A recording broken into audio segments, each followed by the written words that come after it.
Hey, what's up guys? Jeremy here, and welcome back to my channel. For those that are new, my name is Jeremy Mateo. I'm a real estate broker here in Hawaii, and I make videos about Hawaii real estate property, real estate tips for people that are trying to buy or sell real estate, and also tips and strategies for real estate agents as well. Today, we're gonna be talking about how I helped one of my clients who was buying her first home at the time save almost $20,000. I hope that at the end of this video, you get to see and learn how the negotiation side of real estate works. And if you're a real estate agent, I hope that you could learn from this and maybe use these tactics in your transactions in future negotiations as well. Because when I started, I had no idea what I was doing, and I really want to make these videos to help other people, for real estate agents that are young or new in the game, or just trying to step up their skills and their craft, and maybe make the learning curve a little faster. So the first thing I did was press the like button and the subscribe button. It really helps out my channel.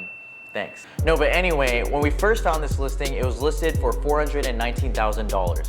And my client really loved it when we went to go see it, so she told me to submit an offer. So as a real estate agent representing the buyer, it's my absolute priority to save as much money in my client's pocket as possible. So before submitting the offer, I always try to see if there's any room for negotiations. How do I do that? So the first thing I did was I wanted to see how long it's been on the market. For this listing, it was on the market for 35 days, so a little over a month. So in Hawaii's market, that's not too long, but it's also not fresh. So there was a little room there to negotiate. So my general rule of thumb is that the longer it's been on the market, the more room you have for negotiation. The next thing I did was I looked at the comps, or the comparable properties. What I did was I looked at all the one bedrooms in that building that sold in the last 6 months, and I checked to see how much they sold for. I say one bedroom because the unit that my client wanted to buy was a one bedroom, so therefore I looked at all the one bedrooms. So you need to compare one bedrooms to one bedrooms, just like you compare, apples to apples. So when I did that, I found out that out of all the properties that closed, none of them sold anywhere near $419,000. In fact, the highest sold property was only $405,000. So that right there was one dead giveaway. However, when I was doing my research, I discovered that the same exact property that my client wanted to buy sold in 2018 for $383,000. Okay, so this is basically how I check the comps. So this is the status, active or sold. This is the property. So if it's a condo, multifamily, single family, etc. This is address. We're gonna leave all of this blocked just for privacy reasons for my client, but we'll leave the unit number so you guys can see. Neighborhood, bedrooms, bathrooms, price, square feet, land square feet, and this is days on the market. So basically, when I check the comps, this right here was my clients. We sold at $400,000, but at the time it was active. So when I was doing the comps and I looked at what sold, I saw that this was $405,000. So I thought, okay, there's no way this could be worth $419,000. But when I was doing the comps, I found this, which was the same exact unit as my client's. And I thought, whoa, how is this possible? Why is that there? And I noticed that was for $383,000. At the time when we were looking for homes, it was about September of 2019. So I thought, whoa, there's no way a property can appreciate $40,000 in just 10 months, most of the time. So maybe I thought, okay, the seller bought it, didn't like it, and then wants to get rid of it right away and doesn't want to take a loss on the property. However, me, I'm representing the buyer, so I don't really care about the seller. So I talked to my client and we decided to submit an offer for $390,000. I thought if it did appreciate, it would maybe be around $390,000, maybe $400,000 at the most. But then it all depends on the appraisal.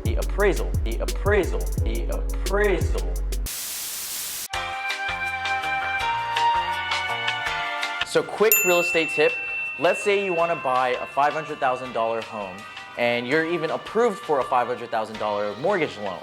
Everything is good, you're approved, you submit your offer, and you're in escrow. Now during the escrow process, there's a period where the appraiser goes in the home to inspect it to see if it's actually worth the $500,000. If for some reason the appraiser says, oh no, it's not worth $500,000, it's worth more so like $450,000. Then the bank is only gonna give you $450,000 to buy the home. So now you're in a problem. You already told the seller you're gonna buy it for $500,000. The bank's only gonna give you $450,000. So there's this $50,000 difference that where's it gonna come from? In most cases, the seller and the buyer will split the difference and meet halfway. And in this case, it would be $475,000. However, that's still $25,000 that the buyer has to come out of pocket with. And not a lot of people have an extra $25,000 sitting around, especially when they didn't expect to use it. In which, in most cases, if the buyer can't come up with a difference and the seller doesn't budge, then that means it falls out of escrow. So the appraisal is a key element in a real estate transaction. All right, back to our story. So we decided to offer $390,000. I sent it to the seller's agent and he was like, Yeah, blah, blah, blah, blah. You need to come up, blah, blah, blah, blah. I told him I did my research and that this property sold for $383,000 10 months ago. So essentially, this property is worth $383,000. And with an offer of $390,000, it makes our offer amazing. He eventually countered us back at $400,000, which I thought it was a decent counter, but I still wanted to get the absolute best deal for my client. So I called him back and I said, look, I know it sold 10 months ago for $383,000. Do you think it's gonna appraise at $400,000? I don't think so. Well, actually, I kind of thought so, but I used that to enforce my argument. So then I said, look, we'll take your $400,000, but if for some reason it appraises lower than that, your seller must sell to my buyer for whatever it appraises at. So we're at $400,000. If it appraises at $395 or $390 or whatever below $400,000, my client only has to pay what it appraises at. So basically, I was betting on it appraising lower than $400,000. So therefore, putting my client in a position where she's saving money or saving a lot more money. So then the seller said yes, and they accepted our counteroffer. And when it came down to it, I guess the appraiser was feeling generous because it actually did appraise at $400,000. And honestly speaking, I was a little disappointed because I wanted to save my client a lot more money. But in the end, she was very happy and I saved her almost $20,000.